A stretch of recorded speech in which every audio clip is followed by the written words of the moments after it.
বিয়ের মাত্র ১৫ দিন পর স্বামীকে হারিয়ে নাজেহাল ২০ বছর বয়সী এক তরুণী।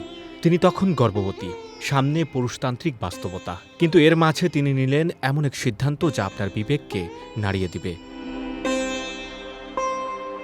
এস পেচিয়ামাল নামের সেই তরুণীর জীবনে সেদিন নেমেছিল আঁধারের ঘনঘটা।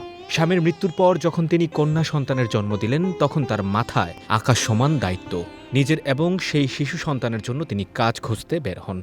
কিন্তু যেখানে যেতেন সেখানেই নানাভাবে হয়রানি, এমনকি আপত্তিকর আচরণের মুখোমুখি হতে হতো তাকে। কিন্তু তার পিছু ফেরার কোনো পথ অবশিষ্ট নেই। সামনে তাকে যেতেই হবে। পুরুষতান্ত্রিক বাস্তবতার ঘাড় মটকাতে তিনি নিলেন অদ্ভুত এক সিদ্ধান্ত।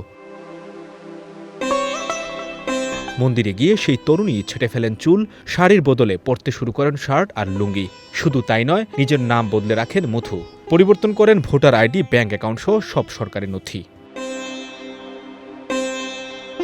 এরপর টানা প্রায় ৩০ বছর তিনি একজন পুরুষের পরিচয় জীবন কাটিয়েছেন।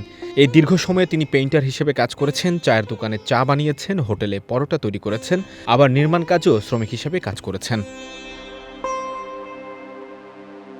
অন্যদিকে তার সেই ছোট্ট মেয়ে সানমোগা সুন্দরী এখন বিবাহিত এবং নিজের সংসারে সুখে আছেন। কিন্তু সেই মধু আর কখনোই নিজে পুরনো পরিচয়ে ফিরে যেতে চাননি। ভারতের তামিলনাড়ুর পুরনো এই ঘটনা সম্প্রতি আবার ফেসবুকে ভাইরাল হয়। তারপর থেকে প্রশংসায় ভাসছে নেটিজেনরা।